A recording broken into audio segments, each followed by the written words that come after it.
तेरा तुझको अर्पण अंतर्गत पाणगेट पोलीस स्टेशन खाते कार्यक्रम योजायो હતો। વડોદરા શહેર પોલીસ કમિશનર નરસિંહા કોમરના માર્ગદર્શન હેઠળ આજરોજ વડોદરા શહેર વિસ્તારના વિવિધ પોલીસ સ્ટેશન શાખા દ્વારા ચોરી, લૂંટ, ઠગાઈ વગેરેમાં ગયેલ ઘરેણા વસ્તુ, નાણાં તેમજ સાયબર ફ્રોડમાં ગયેલ નાણાં તેરા તુઝકો અર્પણ કાર્યક્રમ કરી અરજદારોને પરત આપવામાં આવ્યા હતા। જેમાં વડોદરા શહેર પોલીસ કમિશનરની ઉપસ્થિતિમાં આજરોજ જે કાર્યક્રમ યોજાયો હતો જેમાં કુલ 698 લાભાર્થી હતા। તેઓને 1,41,09,502ની મુદ્દામાલ જે છે આટલી કિંમતનો જે મુદ્દામાલ છે તે પરત આપવામાં આવ્યો હતો। હવે આજની જો કામગીરીની વાત કરીએ તો જેમાં 198 મોબાઈલ ફોન જેની કિંમત 38,40,459, 21 જેટલા વાહનો જેની કિંમત 21,28,000, 12 જેટલા ઘરેણા જેની કિંમત 31,26,415, રોકડ રકમની વાત કરીએ તો 5,27,600 અને લેપટોપ, લોખંડના સળિયા તથા અન્ય વસ્તુઓ એટલે કે 2 નંગ ગણતા તેની કિંમત 79,000। આમ કુલ પોલીસ દ્વારા સાયબર રિફંડની વાત કરીએ તો સાયબર ક્રાઇમનો જે ભોગ બનનાર અરજદારો છે તેઓને એટલે કે 349 જેટલા સાયબર રિફંડ લાભાર્થીઓની સંખ્યા છે, જેમાં 44,08,028 રૂપિયા જે છે તે પરત રિફંડ આપવામાં આવ્યા હતા। અત્રે ઉલ્લેખનીય છે કે સન 2025ના સમગ્ર વર્ષ દરમિયાન વડોદરા શહેર પોલીસ કમિશનર નરસિંહા કોમર જે છે તે નરસિંહા કોમરના માર્ગદર્શન હેઠળ તેરા તુઝકો અર્પણ કાર્યક્રમ અંતર્ગત પરત કરવામાં આવેલ વસ્તુ, નાણાં અને નાણાં રિફંડની વિગતની જો વાત કરીએ તારીખ 1/1/2025થી તારીખ 31/12/2025 સુધી તેરા તુઝકો કાર્યક્રમ અર્પણ અંતર્ગત 87 જેટલા કાર્યક્રમો થયા હતા, જેમાં કુલ 1840 જેટલા લાભાર્થીઓને કુલ 22,38,814ના જે કિંમતનો મુદ્દામાલ છે તે સોંપવામાં આવ્યો હતો। આ વર્ષ દરમિયાન જે તેરા તુઝકો અર્પણના જે કાર્યક્રમો યોજાયા જેમાં 1243 મોબાઈલ ફોન, 104 જેટલા વાહન, 73 જેટલા ઘરેણા તથા રોકડ રકમની વાત કરીએ તો 31,88,158 અને લેપટોપ, લોખંડના સળિયા તથા અન્ય વસ્તુઓ મળી 137 નંગ વસ્તુ સુપરત કરવામાં આવી હતી। અને સાયબર રિફંડની જો વાત કરીએ તો 873 જેટલા લાભાર્થીઓને 18,14,09,182ની જે રકમ છે તે પરત આપવામાં આવી હતી। સાથે સાથે ઉત્કૃષ્ટ તપાસ માટે કે ઉત્કૃષ્ટ કામગીરી કરનાર પોલીસ અધિકારી, પોલીસ કર્મચારીઓને પણ પોલીસ દ્વારા સન્માનિત કરવામાં આવ્યા હતા। આ તેરા તુઝકો અર્પણ કાર્યક્રમમાં વડોદરા શહેર police commissioner Narasimha Komar, joint police commissioner doctor Leena Patil તથા અલગ અલગ ઝોનના ડીસીપી, અલગ અલગ ડિવિઝનના એસીપી અને વિવિધ પોલીસ સ્ટેશનના પોલીસ ઇન્સ્પેક્ટરો અને મોટી સંખ્યામાં પોલીસ કર્મીઓ અને મોટી સંખ્યામાં લાભાર્થીઓ ઉપસ્થિત રહ્યા હતા। વ્યવસ્થા બની રહે તે માટે સક્રિય બનીને તમામ તહેવારો, શોભાયાત્રાઓ અને જેટલા પણ ઇવેન્ટ્સ અને વીવીઆઈપી વિઝિટ્સ, તમામ જે આપણે કહીએ સમાજમાં ચાલતા એક્ટિવિટી પણ એક શાંતિપૂર્ણ માહોલમાં સંપન્ન થાય તે માટે આપણે ખૂબ પ્રયાસો કરી। વર્ષ 2025 દરમિયાન વડોદરા શહેર પોલીસ મિલકત સંબંધી ગુનાઓ બનતા અટકાવવા, બનેલ ગુનાઓને શોધવા અને જે મહત્તમ સંખ્યામાં આરોપીઓને અટક કરીને એમને પાસેથી ચોરાયેલ મુદ્દામાલને રિકવર કરવા અંગેની કામગીરી કરે છે।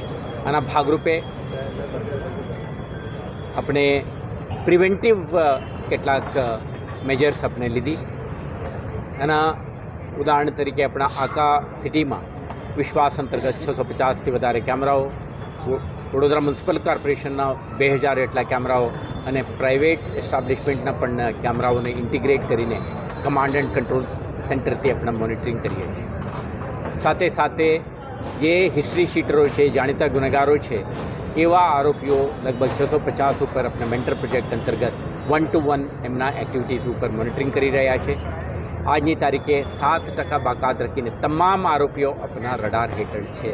આના માધ્યમથી પણ આપણે આરોપીઓના ગતિવિધિઓ ઉપર નજર રાખીને નિયંત્રણ કરવા માટે પ્રયાસ કરીએ છીએ। આના ભાગરૂપે આજે વડોદરા શહેરમાં લગભગ 6% ગુનાઓમાં ઘટાડો અને બનેલ ગુનાઓમાં 73.5% ડિટેક્શન કરવામાં વડોદરા શહેર પોલીસ સફળ રહ્યું છે। આ વડોદરા શહેરના ઇન રિસેન્ટ ટાઈમ હાઈએસ્ટ છે। આમાં જે ડકવાઇટી 100%, રોબરી 100%, ઘરફોડ ચોરીઓ 74%, ચેઇન સ્નેચિંગના 97% અને અન્ય ઓવરઓલ જે આપણે કહીએ 73.5% સાથે વડોદરા શહેર પોલીસ રાજ્યમાં ડિટેક્શનમાં આઉટસ્ટેન્ડિંગ કામગીરી કરી છે. તે અંગે આપણા આખા ટીમ જે વર્ષ દરમિયાન મહેનત કરી છે એમને આજે સર્ટિફિકેટ ઓફ એપ્રિસિએશન પણ આપણે આપી છે. સાથે સાથે જે ચોરાયેલા મુદ્દામાલ છે આના રિકવરી કરીને પોલીસ બેસીને રહે તો આપણા વિક્ટિમ સેન્ટ્રિક અપ્રોચથી નાગરિકોને ચોરાયેલ મુદ્દામાલ પરત આપવા માટેની દિશામાં પણ શહેર પોલીસને કામગીરી કરીને અત્યાર સુધી લગભગ 86 13 તુજકો અર્પણ કાર્યક્રમનું આયોજન કરીને 22 કરોડથી વધારે રકમની જે ચોરાયેલ મુદ્દામાલને આપણે પરત કરી છે.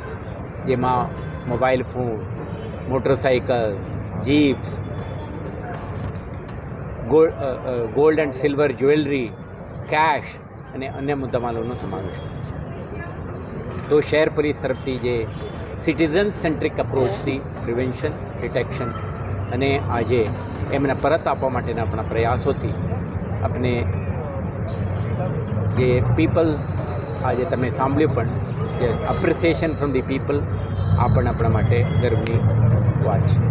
સાથે સાથે આપણે આ પ્રકારના કામગીરી જે સફળ બનાવવા માટે જે કર્મચારીઓ, અધિકારીઓ જે ટીમ તરીકે કામ કરી છે એમને બધા આજે ભેગા થયા. વર્ષના અંતે આપણા લેખાજોખા કરીને આવતા વર્ષ 2026 દરમિયાન પણ આ જ પ્રકારની શ્રેષ્ઠ કામગીરી કરવાની સંકલ્પ સાથે શહેર પોલીસ આગળ વધી રહ્યા છે. આજે 1.41 કરોડની મુદ્દામાલ આપણા 400થી વધારે જે લાભાર્થીઓ છે એમને ભેગા કરીને આપણા સુપ્રત કરી રહ્યા છીએ. તમે જોઈ શકશો કે આમાં mobile phone, gold and silver jewellery, motorcycles અને અન્ય વાહનોનો પણ સમાવેશ થાય છે.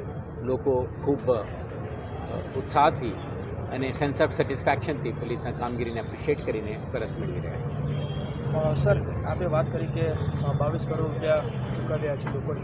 9 મહિનાની અંદર આટલી મોટી રકમ મેળવી, ક્યાંક ચેલેન્જિંગ રહ્યું હતું? જે dacoity, robbery, house breaking, theft થાય છે મોટાભાગે જે under the cover of darkness આપણે કહીએ કે આ ઇન ધી સિક્રેસી જે ચોરી છુપીને કરતા આ ઘટનાક્રમને શોધવું પોલીસને અઘરું પડે છે. એટલે એમના જે પ્રોફેશનલ કોમ્પિટન્સીસ, એક્સપર્ટાઇઝ, એક્સપિરિયન્સ અને ટેકનોલોજીનો ઉપયોગ, ઉદાહરણ તરીકે મોબાઈલ ફોનના ડિટેક્શન માટે CEIR અને અન્ય જે ચેઇન સ્નેચિંગના કિસ્સાઓ શોધવા માટે CCTV ફૂટેજનું વિશ્લેષણ અને human intelligence coupled with human skill and the technical tools આ આપણા સફળતાનું રહસ્ય છે. આ જ પ્રકારના જે partnership with citizens, technology and પોલીસના ખૂબ મહેનત આવતા વર્ષમાં પણ ચાલુ રહેશે. સર, આજે 31